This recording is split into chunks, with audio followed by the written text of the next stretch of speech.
This is not a test. Stay calm in an orderly fashion. Make your way to the lifeboats.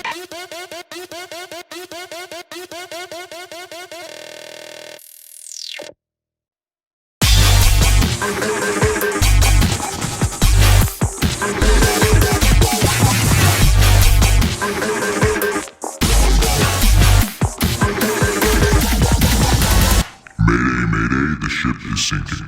Welcome back, everybody, to Lifeboat Addiction Recovery Cast. We are so excited today. For those of you who are turning in, we have a really, really cool interview for you today. We feel so privileged and a huge opportunity to be interviewing CCAR's executive director, founder, and just all-around good guy. But I don't want to give him too much because he's got a whole bunch of things he has to talk to us today. But we are going to be interviewing Mr. Phil Valentine. With that being said, how are you, sir? Doing well. You know, it's a little cold here in New England this time of year, snow, but doing well. Managing to get through all the pandemic stuff and keeping recovery first. That's what we do here. That's so awesome. That's so awesome. So, Mr. Valentine, for those listeners who don't know who you are, how about you describe yourself to us a little bit? Can you tell us who you are? Can you tell us your experience with recovery? I can. So my name is Phil Valentine, but I like to say I'm also known as Right Click because that was my trail name on the Appalachian Trail through hike back in 2015. So, and I try not to take myself too seriously, but I've been blessed with 33 years of recovery. It was established in 1987. So, it's remarkable to me to think that I've come that far and what has happened.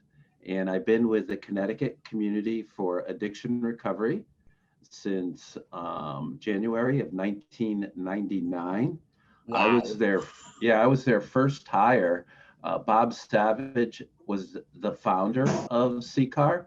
I was his first hire. He retired in 2004, and I became the executive director. So hard for me to believe I've been the executive director of this organization for 18 years. Absolutely, and that's just, it's so awesome. So for we've been definitely describing over the last couple of weeks, really the last 2 months, what Connecticut Community of Addiction Recovery is. But could you, I mean, you're the guy that would know how to describe it best. So could you describe it for us? Yeah, my little elevator speech, right? That we like to tell people to have about your organization. I'll go into a little more detail. It's a recovery community organization by and for people in recovery. And we define the recovery community as people in recovery with lived experience, if you will, family members, friends, and allies. So anyone is welcome to join us if you have a vested interest in recovery. And the focus is on recovery from alcohol and other addictions. And we have aligned ourselves to focus on three main areas, and that is advocacy, putting a face on recovery so people know that recovery is real, services and recovery support services. So after someone's initiated recovery, we're there to help maintain and sustain it, and training. And we like to train recovery coaches. And our organization has a very strong foundation in administration. So things like human resources, technology, things that really make the difference in having a solid nonprofit. And I think that's why we've been able to build over the years and grow as far as we have. So currently we're at a high watermark of 54 employees. Wow. And we hired 15 new positions last year during COVID, during 2020, which is remarkable. And most of that has to do with expansion of recovery coaching into emergency departments and into the Department of Correction. So I talked a lot. That's a Well, lot no, for me to talk all at no, once. no. I mean, it's so amazing because, that's for lack of a better term, that's what gets me geeked, is hearing like all the different aspects of recovery and what you guys have going on, and kind of the wellspring of knowledge and information, and your ability to kind of start new initiatives and see them through. So before we get too far into it, I would like to ask you, because it's somewhat of a softball question. I already know your answer, but for those who are listening, I want people to see that, yes, people of influence believe this. How do you define recovery?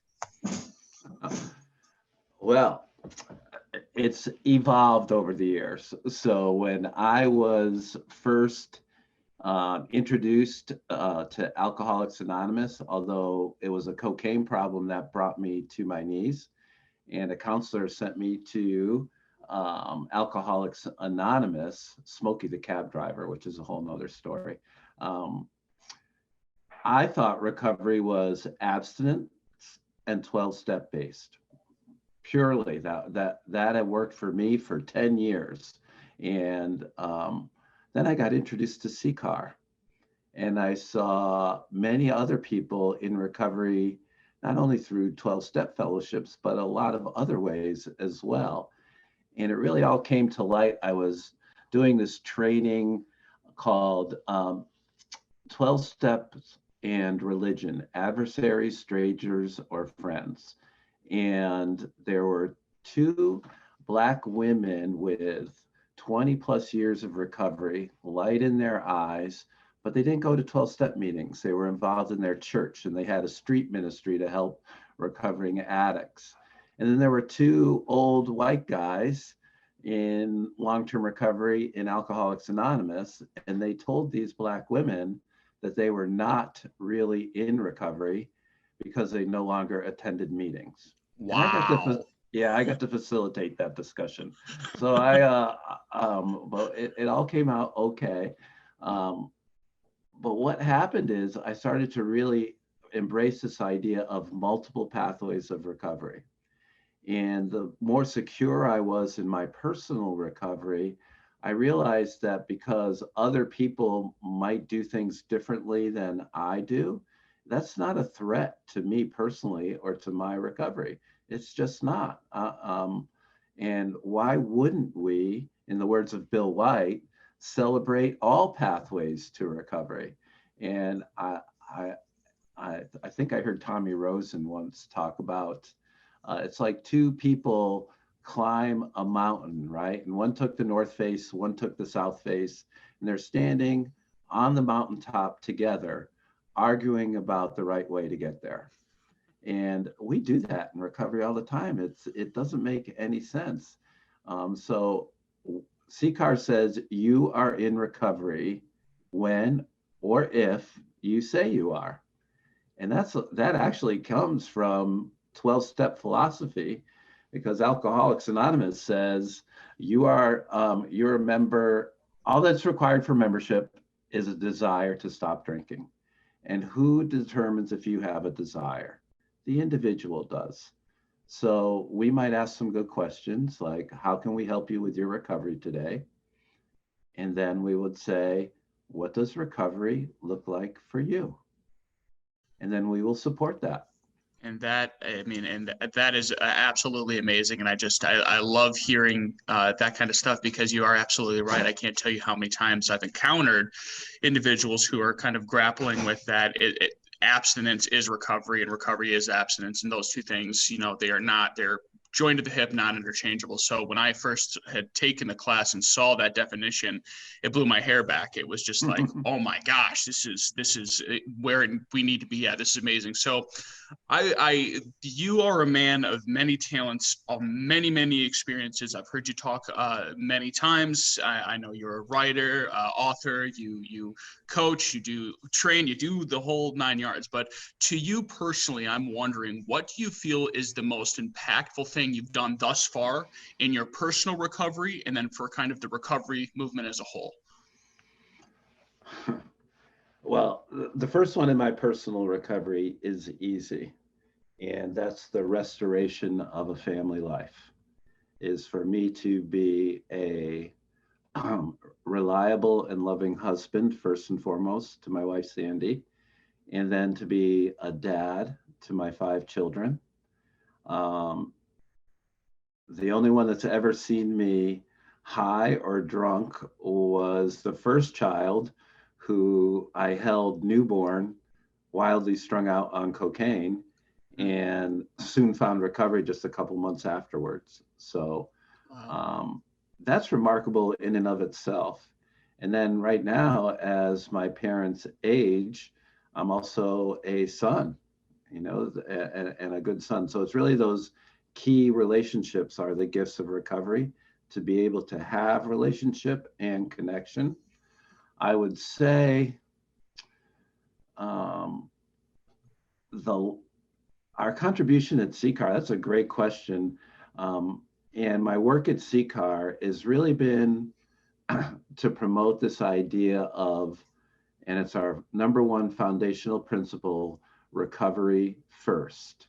It's almost like a hashtag recovery first. So great hashtag.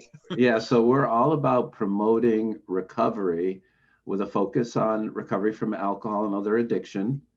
CCAR is a distant second, just distant. And any individual, myself included, is even more distance from that. So it's not about self-promotion, because we know in recovery circles that we have to be on guard against ego and pride. Self will run riot. And I've seen it many times in the recovery movement, where people's personality took precedence over the principle. And our principle is recovery first, that we will put that out there. That's what CCAR is about. Our recovery community organization is about. And under that, I would say the strides we made in developing recovery community centers, some of the services under there, and also including recovery coaching. And we've also had some major advocacy events, like the first ever recovery walk, and how we've been able to develop our training program, a lot of those principles in mind. That's just fantastic. So kind of along that line, looking more towards CCAR, I'm wondering if you'd be able to kind of take us back a little bit in the foundation, or in the founding of CCAR. You said you were kind of the first employee. What was your ambition? What was your hope? What did you think it could be? Was what you are now even in your purview, or is it just kind of like, whoa, we could past what we could have imagined? So I think any nonprofit has, it takes a long time to develop. So like a federal grant might be given to a nonprofit for 3 or 4 years. That's not enough time to develop your foundation. But when we started, we were primarily an advocacy organization, that our sole purpose was to put a face on recovery. And what we started to advocate for, we advocated for issues of importance to the recovery community. And we knew that, at least in Connecticut, there were treatment options available. They weren't always easily accessible or, the highest quality, but we were pretty darn good. And we knew there could be some shifts to that. However, what we really battled against was this idea of being released from a treatment episode with no ongoing support. And the story I use often is my son Joshua was playing soccer and he tore his ACL. The only way he would return to the soccer field is to have his ACL replaced. That was the surgery. So treatment is often the surgery for an addiction, right?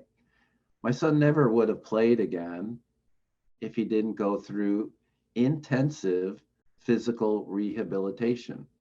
Those are recovery support services.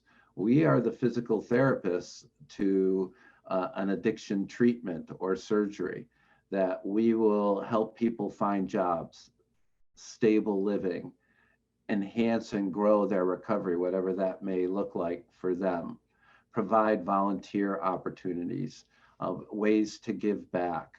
And those are the physical therapy, the recovery support services.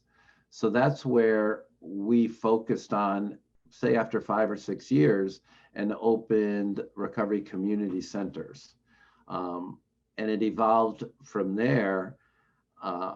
We were growing steadily. But then I really realized that I came down with stage 4 cancer in 2010. And I was out for 5 or 6 months with chemo, radiation, feeding tube, all that kind of stuff. And I came back, and through a series of God incidents, or some people might say coincidence, I hooked up with this executive coach. And it was remarkable, the question she asked me. She said, "What type of culture do you want to work in?" And I realized that I was kind of waffling whether I'd come back to CCAR, because I didn't like the culture, that we had created this culture that was not what I wanted it to be. It wasn't recovery focused. It wasn't loving, caring, nurturing. We didn't coach one another. And I'll take responsibility for that, because I was the executive director. So I set out on this plan to improve the culture. The other part was I couldn't leave CCAR like that. I still have some integrity. And since then, since 2010, we've taken leaps and bounds. And it's all because of organizational culture. I don't think recovery community organizations or nonprofits pay enough attention. And then I was graced to have an opportunity to walk the Appalachian Trail. And when you're in the woods for 6 months, your thoughts change. And since then, I think we were a staff of maybe 18, 20 people when I came back from the trail. And my leadership improved even more, because leadership evolves. You get better and better. It's not like you're a leader or you're not a leader. You're always evolving your leadership. And we are now went from 20 to 54 people in 5 short years, and have really expanded recovery coaching, expanded our recovery community centers. So I think a lot of that is me talking a lot about leadership, talking about organizational culture, and having everyone believe in that as well. Everyone that works with us wants to work in a positive, nurturing environment. And the last thing I'll say about organizational culture, which I talk about in the trainings a lot, is you are either contributing positively to your organizational culture or negatively. There is no neutral. And so that makes you take a look at yourself and your role. How are you contributing? So you brought up something really interesting there, and I'm so happy you did, because this is something I wanted to get to later, but I think it's a perfect time to get to it now, which is talk to us about the Appalachian Trail. You are one of a very few amount of people that have ever actually traveled the entire distance, which means you committed a good portion of time, resources, energy, faith, hope, spirituality. I mean, I've talked to people who've only made at least a marker on it, and they're just like, it's flabbergasting. I can't even understand it. So talk to us a little bit about your experience there. Yeah, well, I've just finished, put the finishing touches on a book called #Continue, which is the essence of a long distance hike, is just keep going. But it stemmed from me healing from the cancer and the cancer treatment, which was pretty rigorous, and just hearing a call from God that said, "I want you to hike the Appalachian Trail." And that wasn't even really a thought in my mind. And I was like, "The whole thing?" And he said, "I want you to hike the Appalachian Trail." And so I told Sandy, and she's like, "The whole thing?" And she's like, "When do you want this to happen? When is this going to happen?" I said, "I don't know. How about March 19th, 2015, which was 4 or 5 years out?" And she goes, "Why that date?" "Because that was the day I was diagnosed." And so through a series of events, the CCAR board really allowed me to hike the trail. They paid me to hike the trail to put a face on recovery, which to me was amazing in their foresight to say that it was almost like a sabbatical for me, that I would come back a better leader, and they were right. And so March 19th, 2015, I stood on Springer Mountain, the southern terminus of the Appalachian Trail, with 2,189.2 miles to go, but I had reached my It's goal. a lot. Yeah, I had accomplished my goal, because my goal was never to finish the Appalachian Trail. My goal was to start. And I started, and it took a long time, and I became one with the woods and one with the wildlife, and everyone I met, other thru hikers, we were hairy, dirty, stinky, Had animal smelly. friends, Yeah, raccoons crawling on you. yeah, but the light in our eyes was extraordinary, because we were all one with nature, with God, if you will, and we all had a common purpose, and we helped and supported each other.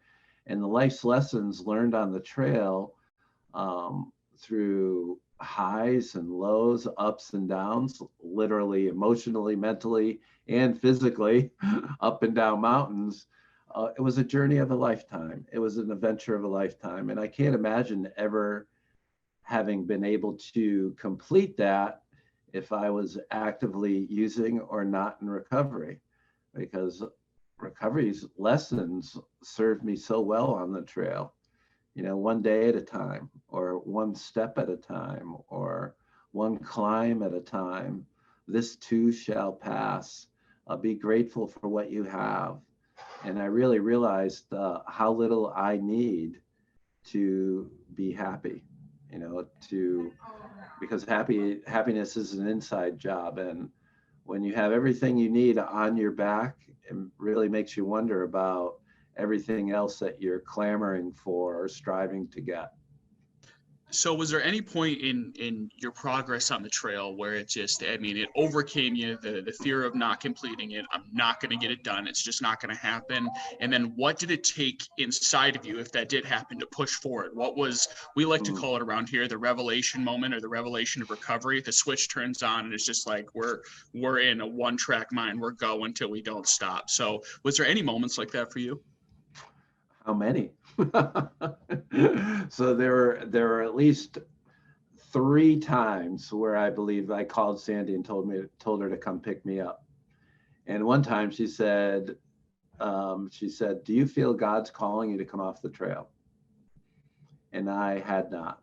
So, anytime I felt discouraged, wanted to quit,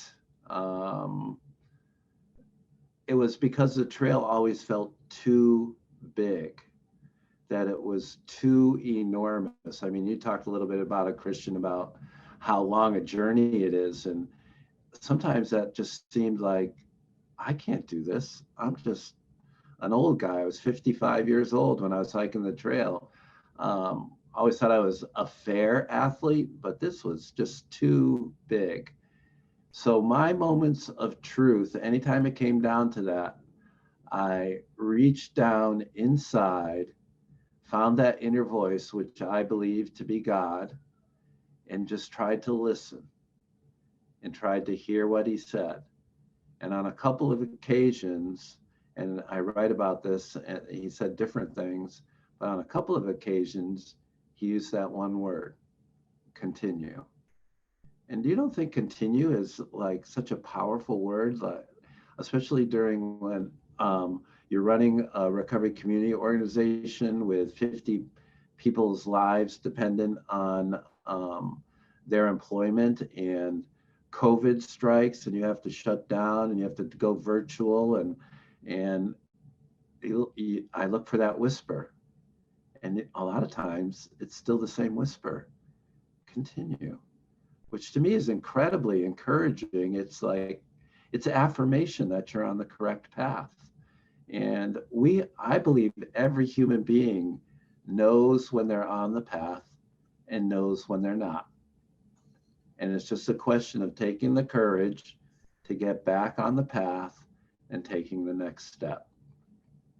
Absolutely. So I'm wondering, with all that in mind, you've had quite an interesting career, and I'd be remiss, especially with the people that are listening to this. You are somebody that started, for lack of a better term, you started this man with a hope, a dream, and the will to go on. You had somewhat of a vision, and now, I mean, you're an international name when referred to recovery. When people think recovery, especially recovery coaching, you are one of the first names that pop in. CCAR is one of the first names at the top of the tier list. They are definitely one of the most influential recovery communities in the country.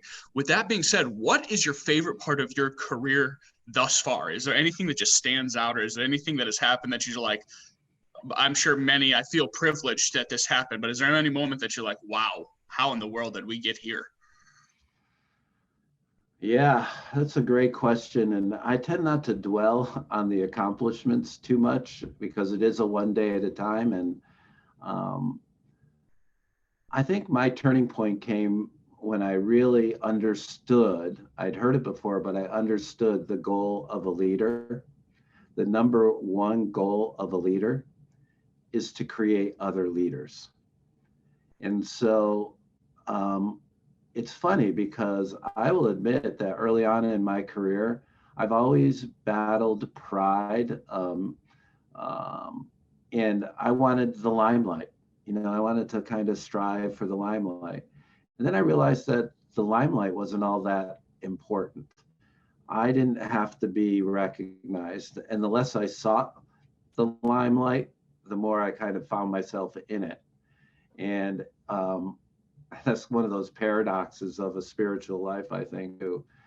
And so now my greatest joy is building into the lives of others. So I'm surrounded by a leadership team that is doing remarkable things. That's the only reason that CCAR has grown, is because there's 4 people along with me: Michael Askew, Joel LeBron, Rebecca Allen, and Stacy Charpentier, who lead different areas, and they in turn build leaders under them. So it's like this ripple effect that as we give people opportunities to grow, that the agency grows and recovery spreads, because recovery is contagious. So I'm more than content to sit in the background and build into the lives of people around me, whether it's through writing, doing our own podcast now with my wife Sandy called Recovery Matters. You should check it out, by the way, for those of you listening. It is worth a listen. Yeah, so I think we found a niche there in the way we interact and the way we're able to talk with people. So, but those are the kind of behind the scenes things I like to do. Is I'm 61 years old, contemplate what retirement might look like. I think there'll be a lot of writing in my future, but I think the accomplishments are this idea of, I've been probably one of the leading voices for recovery coaching, and I'm not going to use the term peer because I don't believe in that term, and I get a lot of grief about that. Because most people don't know what a peer is. If in our lexicon in America, peer means someone of the same age. It doesn't mean someone of lived experience with an addiction or mental health issue, but I think I'm way behind on that battle. We are not peer specialists. I don't even know, if you look at those 2 terms, what that means. What is a peer recovery specialist? Your guess is as good as mine. Right, but we use that all the time. I would say what we do is coach. We coach recovery. And I love the term coach, whether it's a life coach, an athletic coach, a job coach, because it implies that we have a certain role as a coach, is to train, is to build skills, but it's mostly to encourage and to offer affirmation. Yes, you're on the right path, if you will. Keep doing that. How can I help you? How can I support you? And really empowering the individual. And what we're talking about mostly is recovery from alcohol and other addiction. So the two passions I have in life, recovery and being a coach, come together as a recovery coach. And that's who I am to the core. And that's what I believe. And I think there's great power in staying in your lane. You're familiar with that term. And that's our lane. We're not trying to be everything to everybody. We're here to coach recovery. And I think our whole agency would understand that and believe it. I think another thing is recently that I'm really excited about is this idea of recovery storytelling that we've been working with Megan Perry to develop. And we have like 25 videos on our website.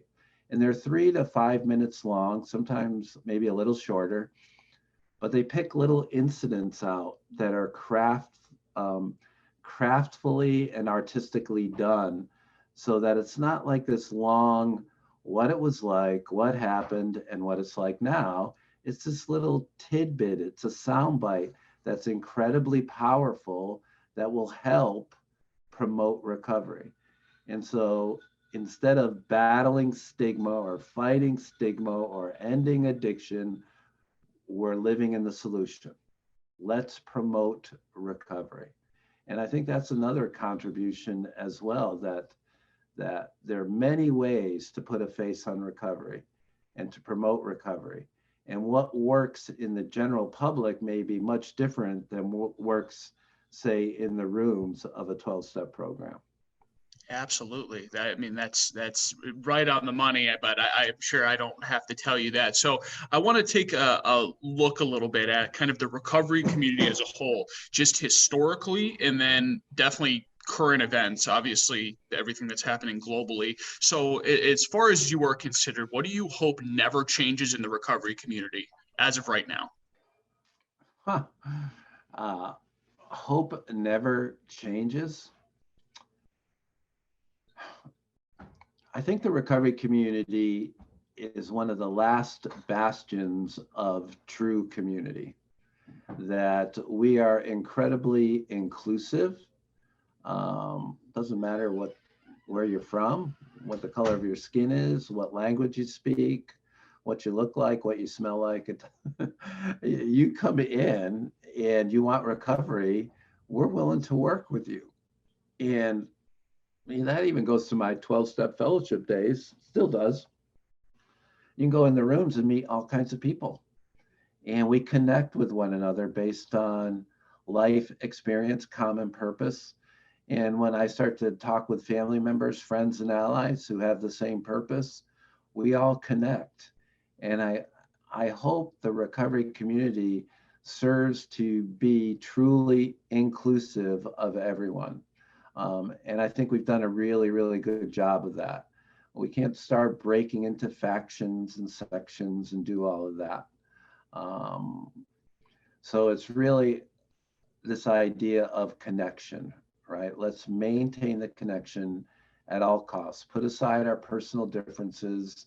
I don't care what you believe politically or religiously, or we could have discussions about that, but doesn't mean I'm going to care for you any less or love you any less because you think differently than I. And I think we've lost that a lot. We've lost that in America. If you think differently than I, then either you're a threat or I'm going to hate you. And that makes no sense. And I think when we talk about recovery community, that's why the Connecticut Community for Addiction Recovery has that word community in it. It is so important. Our recovery community centers, that implies that you can come in and you're welcome. Now you have 5 of those now? We have 5, and they're operating depending on where the outbreaks are and what's happening. But we're trying to maintain being open. We do a lot of virtual meetings as well. But I still think when you walk in and see other people's and connect with people, that we can't let go of that. We have to maintain that. So now let's flip the coin a little bit. What do you hope changes very soon in the recovery community? Is there any patterns of behavior? Is there any underlying things that you're seeing that it's like, if this isn't rooted out, this could be a problem? I, so, I'm not as good at like picking out problems, because that's not how I live my life. I've often dwelt in problems, and I'm not prone to worry. So I try to look at the future with optimism and um, hope. I still believe the best is yet to come, even though I'm getting up there in years. My sponsor of been in recovery 45 years. He still talks about, every time I talk to him, the best is yet to come. And I believe that with all my heart. I think we do have to um, be on guard for this idea of keeping recovery first. And wrestling with my own pride and my own ego, I'm pretty quick to see that in other people when it becomes more about them or their agency or their program than it does about recovery first. So I Preach. do, yeah. So I do think that pride and ego is, especially in recovery, because we know about that, is what we have to be on. We have to be aware of. And when I mentioned those four people, they can talk to me very frankly, and we can correct each other. They correct me. I don't think I'm all that anymore. I just think I'm just, another bozo on the bus or something like that. And um, that has the ability now to understand what certain gifts I have and to make use of those gifts for the greater good. And that's really, really what it's about, the greater good. So I think you definitely hit on something that I wanted to see what your thoughts Mhm. on it were, at least, which is, what are you, Phil Valentine, absolutely committed to, determined to see happen in the recovery movement in your lifetime? What is something that's just like, oh man, if we could see that happen, I would be elated. Not that you already aren't, but I think that the recovery community would, if we could embrace the multiple pathways, and even now, when you start to see some of the other methodologies, especially with the young people, like being outdoors, like adventure recovery is in Connecticut, and how that tie into nature can help heal. But there's many others. There's white bison, there's life ring, there's smart recovery. Why aren't we throwing as many solutions and options at the addiction problem as we possibly can? Medication, whatever it takes to keep people alive, and then, because recovery is much more than saving lives. And I think we overuse that we're going to go out and save addicts' lives. And if I can be frank with you, I think there are many people that don't give a crap whether an addict lives or dies. But they would care about redeeming lives. That it's not just about saving lives, that once we get into recovery, we live a life of service. And when we were once drains on society, we are now contributors. And that redemption story is incredibly powerful. Um, I also like to think with multiple pathways is this notion of the recovery community stepping up and embracing recovery coaching, that it's not peer specialists, it's not clinicians. They are extremely gifted at initiating recovery, but how do we maintain and sustain recovery for the long term? And I think that's through recovery coaches who embrace multiple pathways, have a certain skill set that can really help people along in their lives so that they become productive citizens, contributing citizens for the greater good. what a fantastic answer there. So I would be remiss. Obviously, we are in the midst and throes of a global pandemic that, we're T minus, I think, less than a month now from being in it for a year. So I would like to see kind of the two sides or your two opinions. What are the huge advancements that you have seen inside of the recovery community, either locally or nationally? Because I've definitely seen some of those things there. And then what are some things that it's just like, it might be a worrying trend, or it might be something that, we as the recovery community should really call our attention to, because if we don't, problems could really start to arise. Well, I think when COVID hit and we closed near the end of March of 2020, our centers anyway, was the incredible resiliency, flexibility, and swiftness of adapting to the online platforms. I think we closed on a Friday, and that following week we had our first Zoom meeting. And nobody knew what Zoom was or knew anything like that. Now everybody knows what Zoom is, or Adobe Connect, or Microsoft Teams, or Google Meet, whatever it may be. In hindsight, we wish we would have invested. Right. Yeah. So all of that. So I think what it's done for training is opened up a global market. So I think there's ways now that I spent a great deal of time with Stacy developing online training, and lots to learn. It's not as simple as just throwing a curriculum up and a few PowerPoint slides and about how to best engage people in breakout rooms and trusting the participants as resources, all of that kind of stuff. It's not the Phil show where I'm like the trainer and I'm going to read all my slides and you're going to just, it's not that.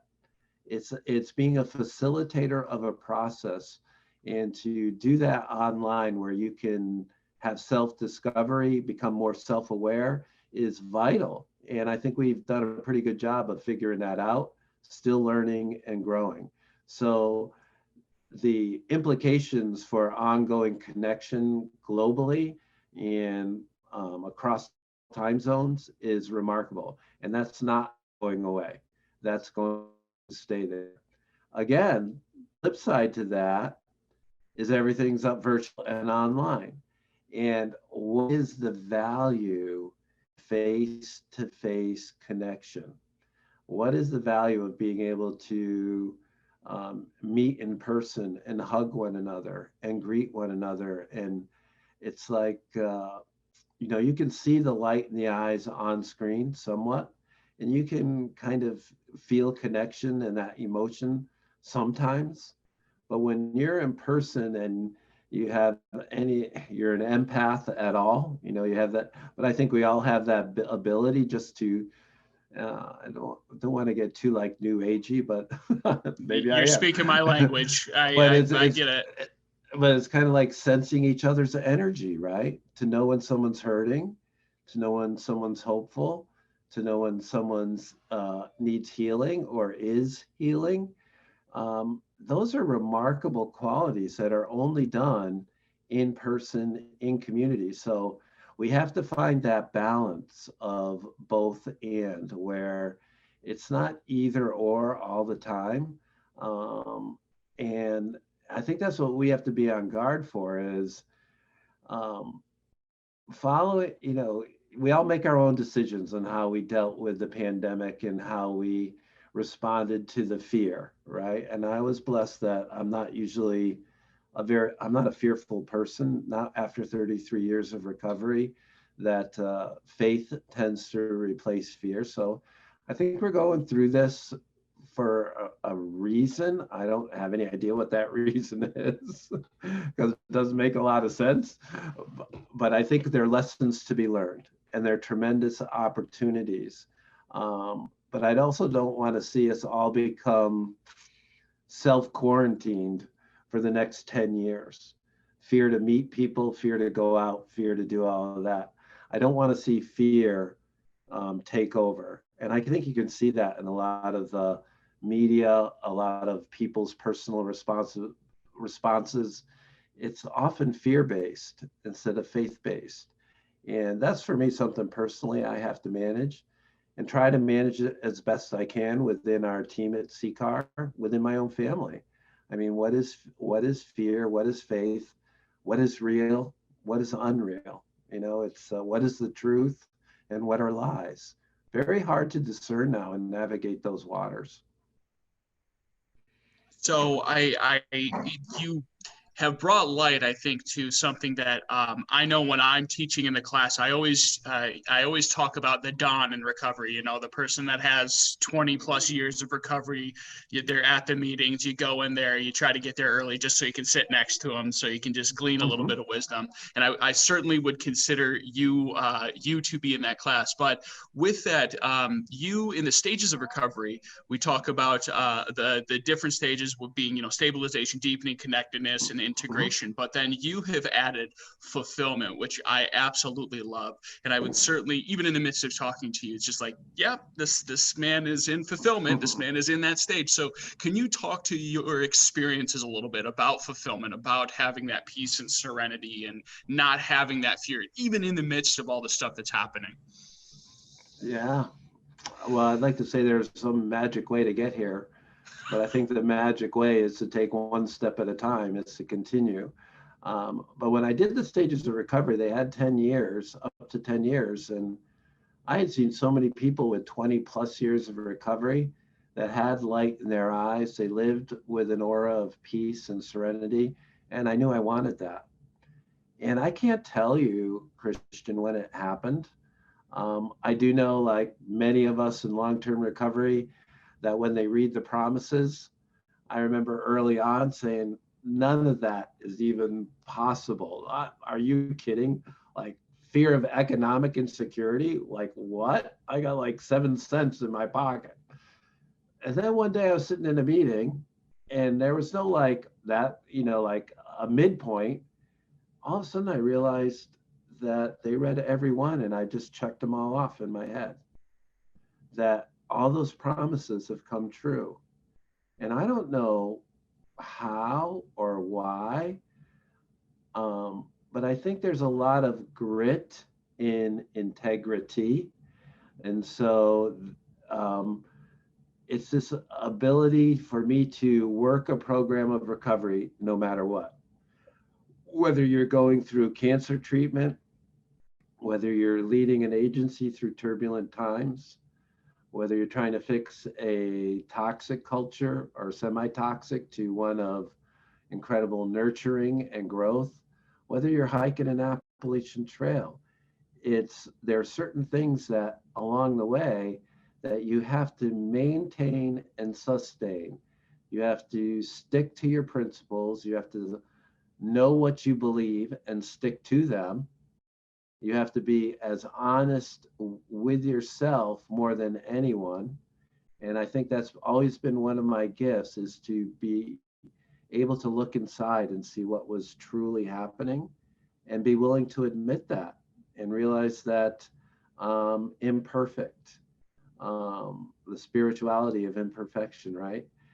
And to realize that there has been a force greater than me, who I choose to call God, that has carried me through my entire life, not just my journey of recovery. They've been with me my entire life. I look all the way through that, realize what were my choices, what were God's choices, and when they didn't align and I chose mine, it didn't work out too well.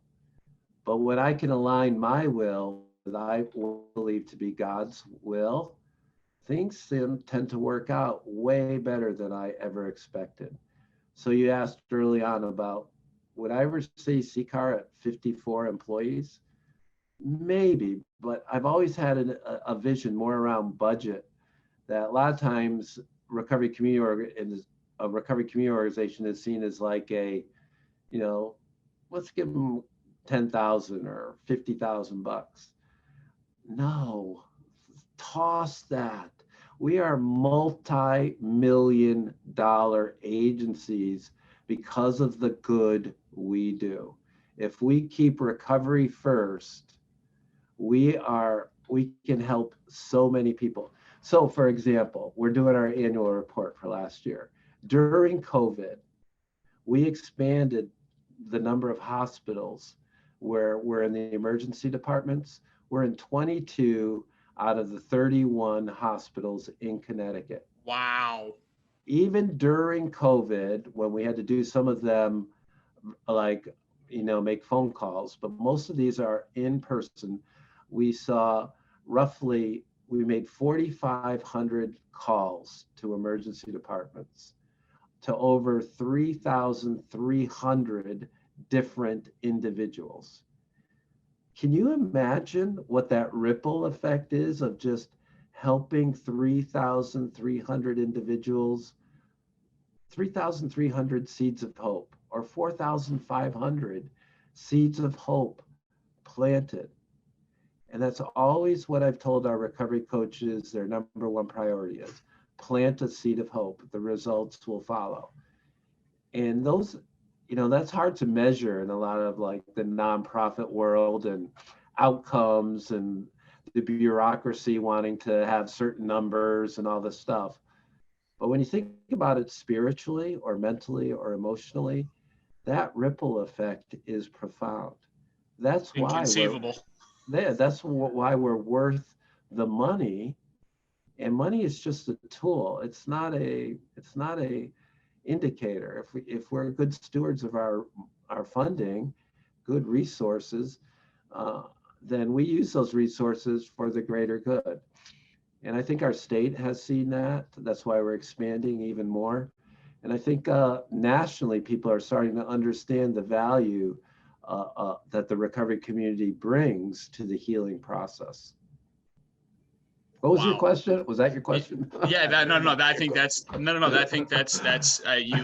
you knocked it out of the park and then some. So I want to switch in the last remaining couple of minutes I have you here. I want to switch more or less to kind of your personal journey. So talking maybe to younger recoveries or people who may only have a few years in, but maybe you might be able to instill in them some wisdom so they can hopefully navigate some foibles. So I'm wondering, for you, what are some things you had to unlearn since you started your recovery journey? Is there anything that sticks out? Wow, that's a great question. Unlearn.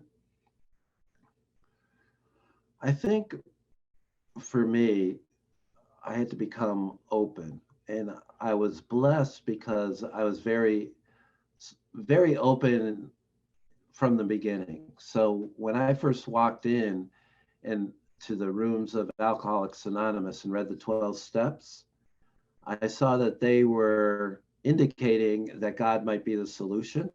And I've heard many, many people bristle about that idea that it can't be God. I don't want to embrace that. Not a higher power. No, no, no. And for me, my whole response was, thank God. And when I was able to open myself up, opportunities started to show up.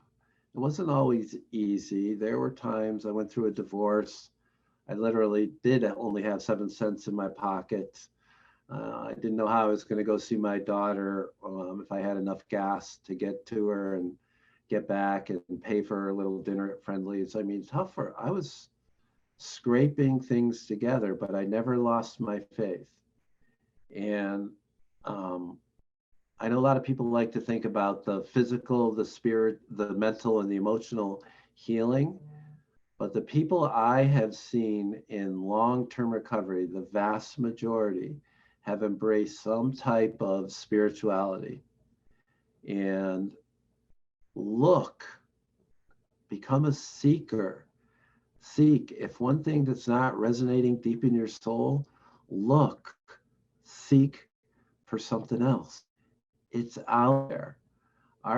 And I think what I've learned, really pursuing God in many different scenarios and over the last 30 plus years, is my God is way bigger, way more powerful, way more loving, way more generous than I ever gave God credit for. And I can't fit them in any box. I don't want to. I don't need to know the mind of God. I just need to know, what is your will for me today? And can you give me a little help to carry that out? That's all I need to know. And miracles have happened. When you think a 55-year-old guy, 5 years out from brutal stage 4 cancer treatment, can walk the entire Appalachian Trail, do you think that's me? That was not me. You've heard of the footprints, right? And I think that's Yep. how I start the book. And when I pay dedication to many of the people that helped me, but I pay tribute to God, and I say, there were one set of footprints on the trail, and they were not mine. And that just makes me choke up, because anytime I choke up today, it's about love. And God's love is the greatest power in the entire universe. Tap into it.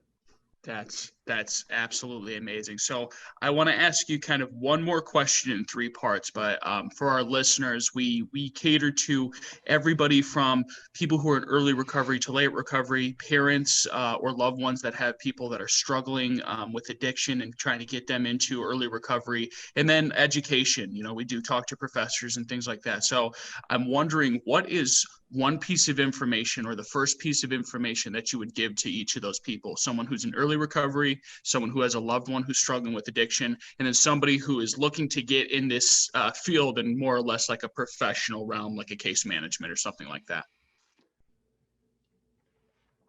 This is the funny thing about treatment for an addiction, is the person is the greatest resource. And that's not always the case in the other medical conditions, but good doctors will ask you about your conditions and all of that. So what I would tell any audience is, if you're working with someone with an addiction or someone in early recovery, ask them the 2 most powerful recovery coach questions. How can I help you with your recovery today? That's treating them like a resource. It's not saying that they have to get in recovery, or they must do this, or or blaming them or shaming them or calling them names. It's, how can I help you with your recovery today? You're aligning yourself with them. You're coming alongside them. You're not dragging them anywhere. And, I've had to practice that in my own family too, about someone that might have been starting down the wrong path, definitely did, but I didn't yell at them. I just asked them questions. How can I help you? And the next part to that is, don't assume what recovery looks like for this individual. So you ask them, what does recovery look like for you? And then go from there. Practice active listening. I think the key to coaching is not having all the information necessarily. You could, but the best coaches ask the best questions, whether they're at the executive coach level, the job coach level, the recovery coach level, even the athletic coach. What questions are you asking the people you're working with? We lose sight of the questions. So often we want to tell people what to do and tell them the right way to do it, or what we think they should be doing. We love to should on people. And all those different areas, whether you're the person new in recovery, the family member, or someone struggling to get into the field or starting in the field, ask questions. That's your art. The more you practice asking questions, the better you'll become at it, and you'll be surprised at the results. Wow, and I could think of no better way to finish up this interview than that. Phil Valentine, I want to thank you so much for just giving us a little bit of time of your day out of your busy schedule to talk to me in particular, but to talk to our viewers and just impart your wisdom and all that kind of stuff. Is there anywhere that our viewers could be checking you out if they want to learn more about you, your blogs, your litany of writings, anything like that? Sure. The best place is our website, and it's CCAR.us. Lots of stuff on there. The podcast is on there, the recovery storytelling videos, our events. We're hopeful to host another Multiple Pathways conference in Florida in October of 2021. Check all that stuff out. And thank you, Christian, and congratulations to you. Thank you. Thank you so much. We're really excited. For those of you who don't know, he is talking about, I am actually at the hospital. My first son, my first baby boy, Jonah, was just born a couple of days ago. So we're working everything out. But thank you so much, Phil. Once again, you have yourself a great day. Thank you, Christian.